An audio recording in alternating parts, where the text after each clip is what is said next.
So Robert Baril is our comedian, and be prepared to be thoroughly enjoy the next 15 minutes or 20 minutes, and I'm going to let him take it away.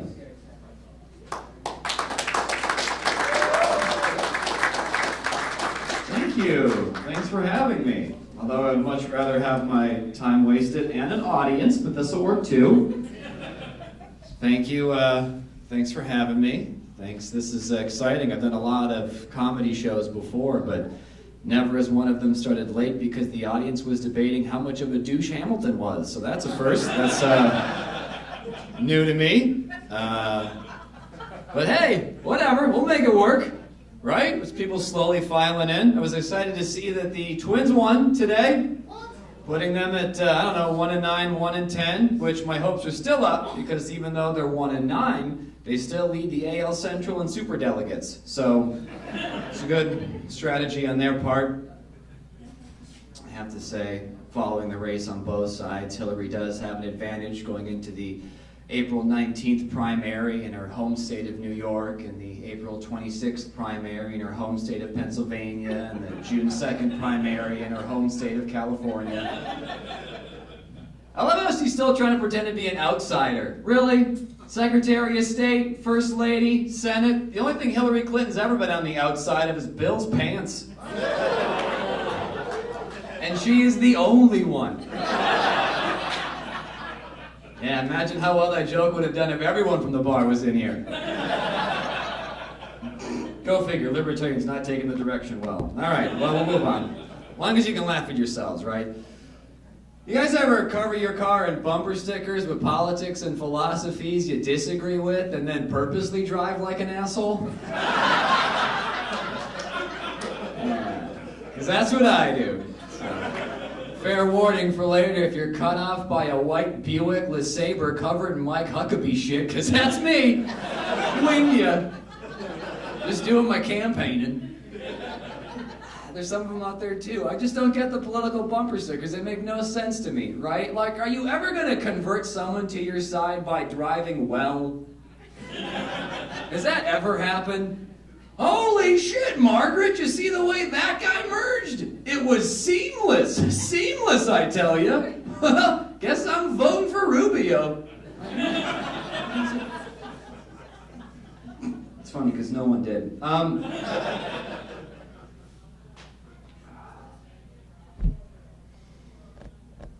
I'll just talk about Donald Trump. He could be our president. We could have President Donald Trump. Rather get a hand job from Captain Hook. But see how those interviews where he's talking about how bangable his daughter is, how bangable his own daughter is? It worked though. He won all the Southern primaries, so you gotta give it to him. Gotta give it to him. Strategy pays off. Forget the wall. What's your stance on incest? You cool with it? Okay, boom, done. South Carolina, in the bag.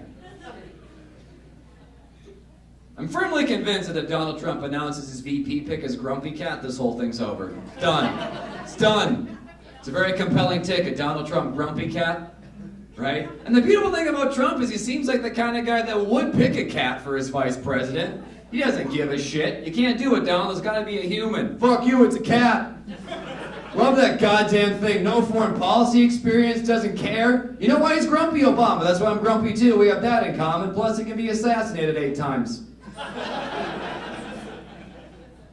If he doesn't pick Grumpy Cat, I hope Trump picks Chris Christie for his running mate. That's a term, not what he would actually do. Just because I want to refer to their campaign as House of Carbs, which is way too good. Way too good of a joke to only do one time at a libertarian convention.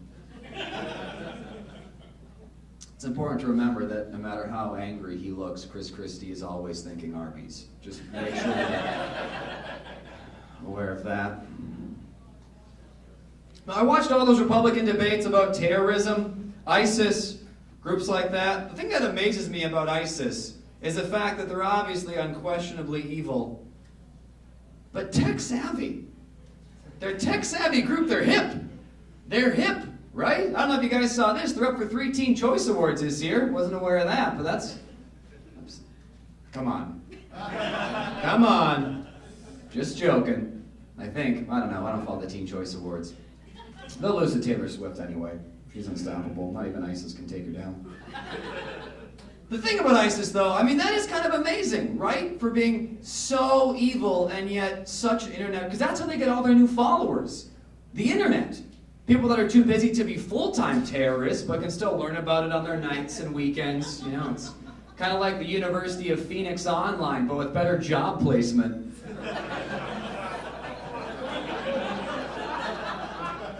Like, what's the University of Phoenix Online gonna get you? Internship at Comcast? ISIS will put you behind the wheel of the latest US military vehicles. Yeah. How sad is that? Because everything we send over there gets intercepted. The US government doesn't play keep away. We play here you go. That's our foreign policy. Hey, you're not ISIS, are you? No. All right, here's a bunch of guns and tanks and shit. No, we're ISIS. Ah, fuck. Just handed that over. That was stupid. I blame myself. Is there egg on my face? There should be egg on my face. Now we gotta fight. I wish there were mulligans for this shit. I think if there's any benefit to being a terrorist, it's gotta be that if you have any asshole coworkers, you don't have to put up with them for that long.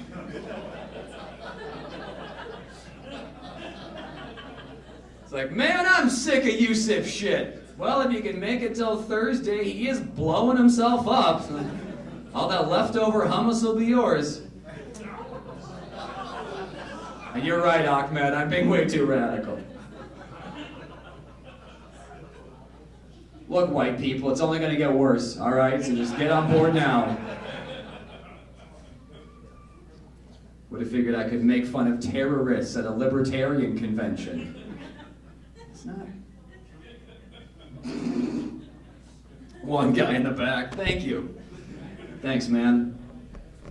Reading up on terrorists, groups like ISIS, Al-Shabaab, groups like that, a lot of them are just composed of lonely, confused young men. That's how these guys are, lonely, confused young dudes, which is why I wish that someone would start a dating website to hook these guys up with some girls before they try to burn someone else alive again. And we can call it Please Don't Use That Match.com, which seems pretty fitting.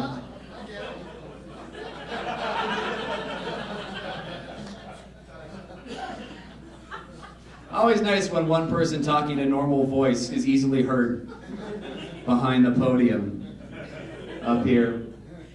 I think the solution to stopping ISIS is to attack the videos, right? Because that's what happens. People see the videos, they want to join ISIS. So I say the best way to stop them is to get Adam Sandler to start directing their movies so no one wants to see them.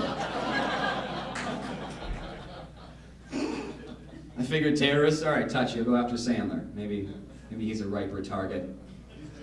He is Jewish. Yeah, definitely. Not going to touch the Jews. But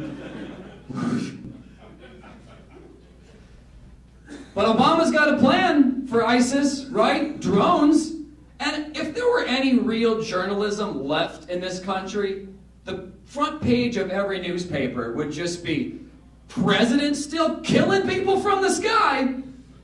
Because he is. And no one nothing at all on that. We're just collectively, all right, cool, sky murder, yeah, all right. I mean, really, Republicans, right? Everything, most Republicans only criticize him for the stupid shit. He's a Muslim. He was born in Kenya. He's a socialist. Fucking sky murder. No, nah. Nothing? He wants to give people health care. He's the Antichrist. But fucking sky murder? No, that's free pass. Free pass, but don't you dare cure their cold. Don't you dare go after that. Drones, man. It actually got so bad, I don't know if you guys remember this, but a few years ago, the Defense Department actually created an award for drone operators for people that demonstrated courage in the recliner of duty.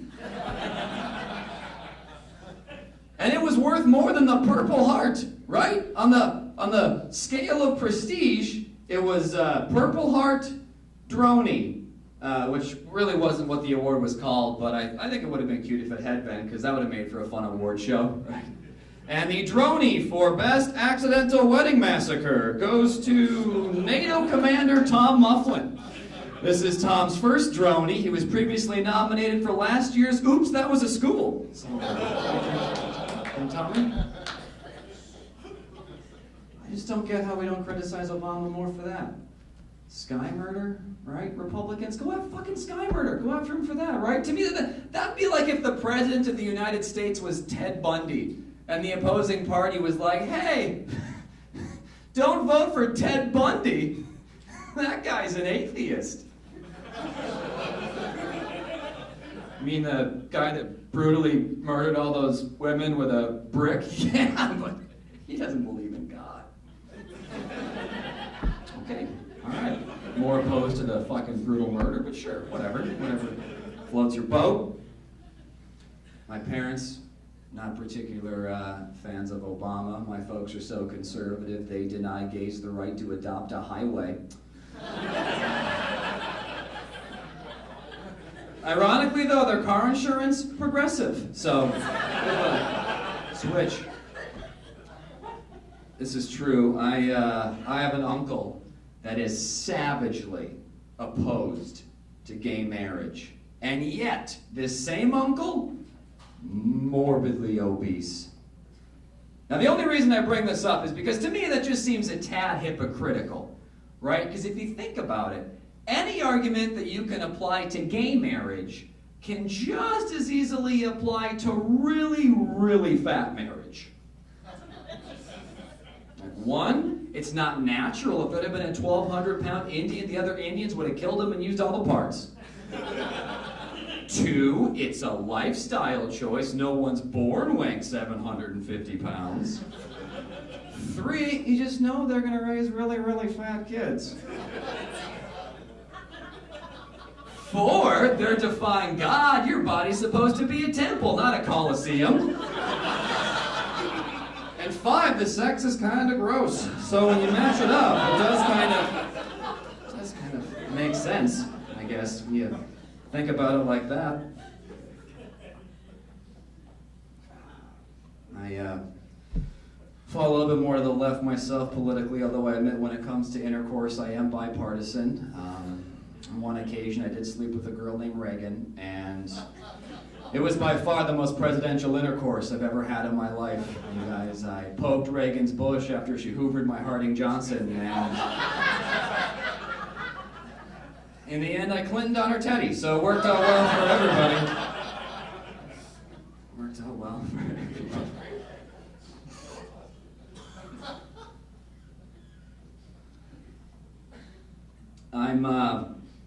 Obviously I follow politics pretty closely. I'm like the only one of my friends group that does. They're all pretty big sports nuts, so they give me shit constantly for it. They're like, I don't see why you pay attention to politics, Rob. It's a waste of time. New people get in, you get your hopes up, nothing changes. It's a waste of time. It's stupid. You're stupid. The whole thing's stupid.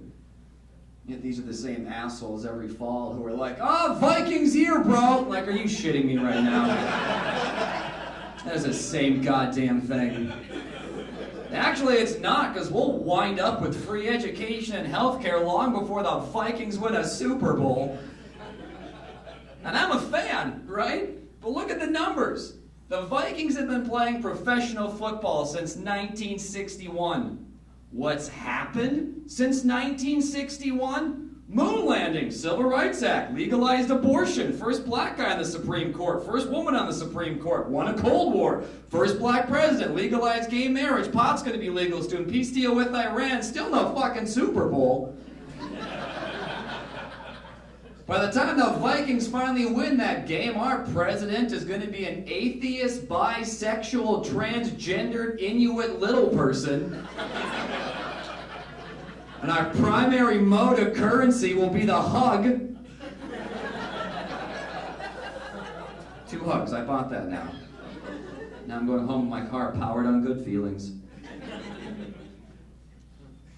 All right, I got very political, but I'm gonna leave you guys with something that's I think we can all get behind. It's my favorite commercial that's on television right now. And it's that Cialis commercial that's on during the news football games. Because you watch a lot of news, and the news is for old people, because only old people fucking watch cable news anymore. So it's all Cialis commercials. My favorite line in that Cialis commercial is where the announcer goes, "Make sure you're ready when the time is right." make sure you're ready. How caught off guard are the elderly by the sex that they have? Is the intercourse really that surprising in the twilight of your life? You're being caught off guard by it? Nah, you're just kicking in the day area, gumming down some delicious blueberry oatmeal, enjoying a Walton's marathon, and the next thing you know, senile Sally from across the hall darts over and starts tugging your dick like she's starting a push mower. Like, is that a common experience? I just want to know what home to check myself into later, because that's the kind of service I expect. And you ever notice that in those commercials, they always show the couples out and about in public, in nature? Yeah, I wonder if that has any effect on the erectile dysfunction. Maybe you need Cialis, Howard. Maybe I need to fuck in a bedroom. Helen, I'm 70. We've been together all day, and you wait till we're 1.5 miles in the goddamn woods to sow these oats? I'm 30 seconds away from a Vietnam flashback, but sure, honey. Peel off those bloomers. Maybe we'll luck out and I'll forget where I am.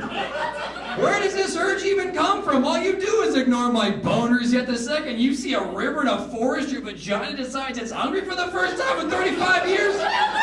You could have told me this shit when we got together. Helen, I'd become a fucking park ranger. You guys are great. Thank you very much for having me. Enjoy the rest of the convention.